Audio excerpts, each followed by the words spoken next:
Bom dia, meus amados irmãos, a graça e a paz do Senhor Jesus, louvado seja sempre o nome do Senhor. Basta você olhar para a vida da sociedade como um todo, pensando na manutenção, na preservação, que você verá que o amor de Deus, a graça de Deus, a bondade de Deus são bem mais amplos do que a gente pode esperar, porque a relação de Deus com o ser humano é uma relação muito mais ampla. Deus não apenas mostra bondade para com seu povo, mas toda a criação tem visto o cuidado do Senhor. Ainda que em Cristo Jesus é que o grande amor de Deus se manifeste numa relação pessoal. Deus mostra que ama de uma forma muito abrangente, porque Ele cuida de tudo. E isso se torna uma referência para nós, uma importante referência. O Senhor Jesus, em Mateus 5, 43 a 48, diz o seguinte: Ouvistes que foi dito, amarás o teu próximo e odiarás o teu inimigo.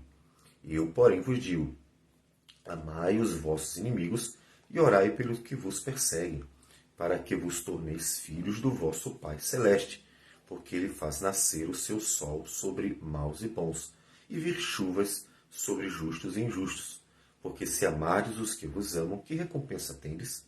Não fazem os publicanos também o mesmo? E se saudares somente os vossos irmãos, que fazeis demais? Não fazem os gentios também o mesmo? Portanto, sede vós perfeitos, como perfeito é o vosso Pai Celeste. O Senhor Jesus está citando alguns textos, na verdade, da Escritura. O primeiro, obviamente, é Levítico 19. Levítico 19, ele fala sobre o modo como eles deveriam se relacionar, né, entre eles na Terra Nova, na Canaã, na Terra Prometida.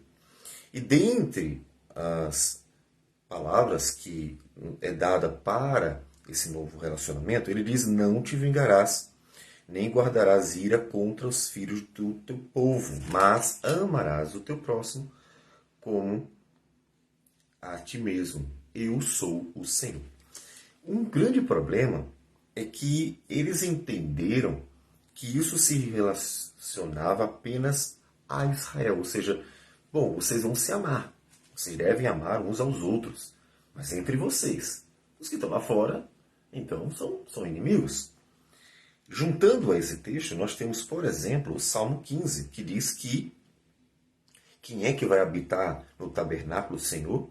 E um dos versículos, o versículo 4, diz: o que a seus olhos tem por desprezível ao réprobo, mas honra os que temem ao Senhor. Então observe que Israel assumiu, com vários textos da Escritura, a ideia de que deveria amar só a si mesmo, aquele amor exclusivista. Algo que é, inclusive, até normal nos grupos. E Jesus está citando isso, né? Olha, minha gente, o que vocês fazem, que é amar apenas os de dentro, é normal. Ele diz, ó, se vocês amam apenas os que vos amam, o que vão fazendo demais? Os publicanos também fazem isso. Os gentios também fazem isso. E ele menciona as pessoas que estão fora de Israel. Ele diz, vocês não estão fazendo nada demais. Essa não era a ideia. A ideia de vocês se amarem era para que vocês, de fato, praticassem o amor a partir de. E não que vocês fossem exclusivistas, a ponto de qualquer pessoa fora, vocês teriam desprezo e tratarem apenas bem os que estão dentro. Então, o que o Senhor Jesus está mostrando, outra vez, é que as ordenanças do Senhor não estavam sendo entendidas corretamente. Que o mandamento de Deus para amar o próximo e para reprovar aqueles que são reprovados, não era para amar os de Israel e odiar os de fora. Não era essa a ideia. Quando a Escritura diz que aquele que tem por desprezível ao réprobo, é uma palavra generalizada, ou seja, que todo homem de Deus em Israel não concordasse com o pecado. Seria essa a ideia. Não importa de quem. Podia ser seu irmão, podia ser seu pai, sua mãe, podia ser o filho. Ou seja, não concordar com o que é errado. Qual é princípio dentro desse mandamento? É que amar a Deus acima de tudo. A ideia de você reprovar aquilo que é reprovável é amar a Deus acima de tudo. Ou seja, o amor a Deus sempre seria o mandamento maior. De forma que, mesmo que você tivesse que amar o próximo, você não amaria o próximo mais do que a Deus. Então você zelaria por Deus sempre mais do que o próximo. Então, esse mandamento seria bem abrangente. Mas eles não observaram que Deus, na sua infinita bondade, cuidava e cuida de todo mundo. E ele coloca Deus como referência. Olha, sede vós perfeitos, como perfeito é o vosso Pai. Por quê? Porque Deus faz nascer o sol sobre maus e bons e de chuvas sobre justos e injustos. Ou seja, Deus não só abençoa os que o amam. Deus não só dá o sol e a chuva, a comida e tudo aquilo que é necessário para quem o ama. Deus abençoa muito mais. Quando Deus faz isso, não está concordando com as pessoas más. Ele está mostrando o tamanho da sua bondade, sempre convidando as pessoas ao arrependimento. Por isso a palavra é sempre pregada, pregada, pregada e pregada. Eles deveriam saber distinguir essas questões. Eles deveriam saber que amar o próximo deve ser algo abrangente. Vocês têm que amar as pessoas. Mostrar misericórdia, compaixão, bondade. Porque o Pai faz isso. O Pai é bondoso, é compassivo, é misericordioso. Vocês devem ser desse jeito. Não tem como não ser. Vocês são imitadores de Deus. Se Deus é bondoso, vocês têm que ser bondosos. Deus é paciente, vocês têm que ser pacientes. Deus é amoroso, vocês têm que ser amorosos. Então eles têm que imitar a Deus.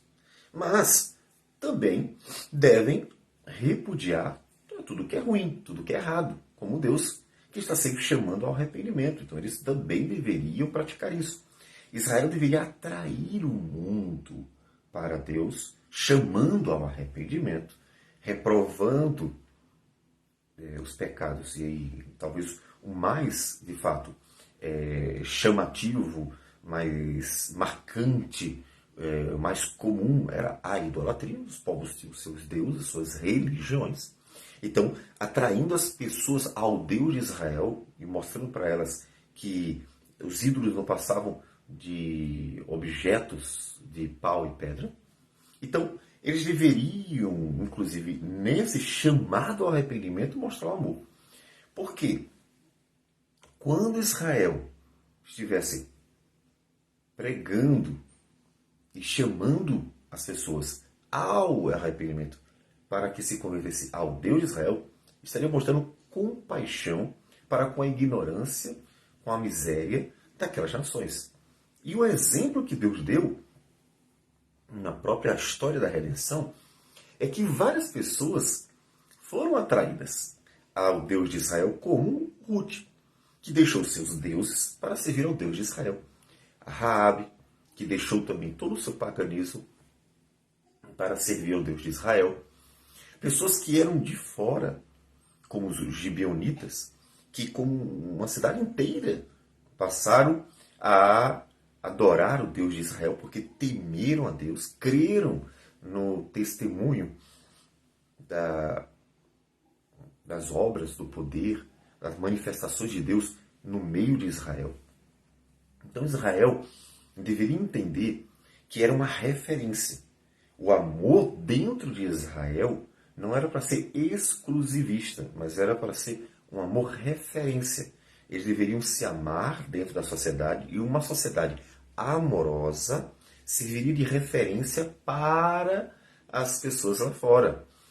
Portanto, quando as pessoas vissem Israel e o comportamento dentro de Israel, teriam um modelo para praticar. E, obviamente, Israel mostraria isso para com elas. Na época de Salomão, isso aconteceu em certa medida porque as pessoas foram atraídas à glória do reino de Salomão, à sabedoria de Salomão. Se isso tivesse acontecido o tempo inteiro, as pessoas fossem atraídas para ver a beleza de uma vida social exemplar em Israel, inclusive a começar com o próprio amor dentro, Então as nações teriam um modelo constante. E isso era um convite à conversão, ao abandonar os deuses e servir ao único Deus, o Deus de Israel. Porque o Deus de Israel é o Deus de amor, de graça, de misericórdia, de bondade, um Deus justo, um Deus santo. Então, o que Israel não entendeu era isso. Eles deveriam ser perfeitos, como perfeito é o vosso Pai Celeste. Claro que, ainda que a exigência seja essa, não significa que eles pudessem alcançar a perfeição mesmo. Mas esse deveria ser sempre o referencial. O propósito de todo o povo de Deus deveria ser sempre esse, alcançar uma vida semelhante a Deus. Até porque é exatamente essa a referência inicial. Deus nos criou a sua imagem e semelhança puros. Portanto, ainda que o homem seja pecador e não consiga, nessa vida, alcançar o estágio original, porque só Deus pode tirar o pecado do homem e fará isso no final, o homem sempre deveria buscar alcançar essa referência que Deus mesmo dá, que é Ele mesmo. Então, isso faria de Israel uma nação sempre buscando a vida de Deus para que fosse exemplo, modelo para todas as pessoas. Então o Senhor Jesus está mostrando que eles não entenderam a profundidade do mandamento quando ele diz para amar o próximo e também como a Escritura diz que era para reprovar os que são reprováveis. Ou seja, é um cuidado para com o nome de Deus, uma preocupação, zelo para com o nome de Deus, para que Deus jamais ficasse em segundo plano. Reprovar os reprováveis é amar a Deus em primeiro lugar. Então, colocando tudo em ordem, amar a Deus em primeiro lugar, amar em todo o coração, toda a alma, toda a força, e amar o próximo a si mesmo, Israel seria um povo exemplar. Inclusive na ordem, de relacionamentos. A Deus em primeiro lugar, o próximo em segundo lugar. Isso não de forma exclusivista, como nós falamos. E isso acontecendo, como a partir do momento em que Israel, aqui no Novo Testamento, é de fato convertido e entende, como nós vemos pelos discípulos, pelo Pentecostes, quando começa a haver a conversão e as pessoas são transformadas, acontece exatamente isso aí, Nós vamos encontrar em Atos capítulo 2, aquilo que eles deveriam viver sendo vivido pela igreja, quando diz que aqueles que se converteram perseveravam na doutrina dos apóstolos, na comunhão. A comunhão, uma das marcas da igreja do Novo Testamento, no partir do pão e nas orações. Em cada alma havia temor, e muitos prodígios e sinais eram feitos por intermédio dos apóstolos. Todos os que creram estavam juntos e tinham tudo em comum. Vendiam suas propriedades e bens, distribuindo o produto entre todos, à medida que alguém tinha necessidade. Veja o amor. Estavam se cuidando. Diariamente perseveravam unânimes no templo, partiam pão de casa em casa e tomavam suas refeições com alegria e singeleza de coração, louvando a Deus e contando com a simpatia de todo o povo. Enquanto isso, acrescentava-lhes o Senhor dia a dia os que iam sendo salvos. Então eles estavam se cuidando, estavam se amando, estavam se abençoando. As coisas estavam mudando realmente na vida do povo. Havia uma mudança de comportamento geral. E é interessante que eles começam a estender isso também. Porque quando chega em Atos capítulo 10, eles saem do arraial israelita, dos judeus, e eles começam também a pregar entre os gentios. E vê que eles também vão aderindo à fé em Cristo Jesus. Portanto, eles começaram a mostrar o amor, a misericórdia, a bondade para com os de fora. Ou seja, aquilo que o Senhor Jesus havia dito que eles deveriam colocar em prática, o Espírito Santo estava capacitando a colocar em prática, que é começando com eles, sendo eles exemplo, sendo eles modelo e praticando o verdadeiro amor dentro deles. Ao mesmo tempo que você vai ver em Atos 5 a morte de Ananias e Safira como uma reprovação dos reprováveis, ou seja, aqueles que estavam se afastando, né, que estavam vivendo uma mera hipocrisia religiosa, eles estavam sendo reprovados. Então, o amor e a reprovação dentro do próprio povo, isso estava sendo agora levado para fora, para que os gentios também conhecessem tanto o amor quanto também a reprovação. E aí nós vamos encontrar pessoas de fora sendo atraídas e outras reprovadas, né? Como até nós vamos ver os personagens que Paulo vai conhecendo na jornada, e ele vai vendo pessoas que vão também se mostrando meros religiosos que não queriam realmente um compromisso com o Senhor. Então, a igreja deveria ser uma referência nessa prática do amor divino, olhando para Deus que ama graciosamente a sua criação, ainda que mostre a sua relação íntima, sua relação pessoal para com aqueles que de fato estão em Cristo Jesus, porque não há como relacionar-se com Deus de outra forma.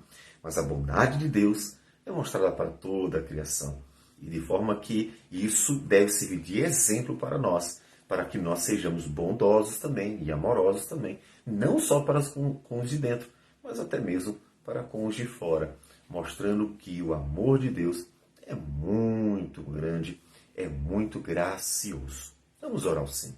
Senhor Deus amado, bendito seja o teu nome. Nós te louvamos por quem tu és, um Deus de todo amor, de toda graça, de toda misericórdia. Agradecemos porque o Senhor é bom para com toda a criação. E isso, ó Deus, nos ensinando a fazer o mesmo. Nos ajude a praticar este amor de tal modo que possamos atrair as pessoas a Cristo Jesus por este amor também. Que o Senhor receba nossa oração, nossa gratidão por tudo e tudo em nome do Senhor Jesus. Amém, Senhor. Que Deus abençoe a todos e tenham um bom dia.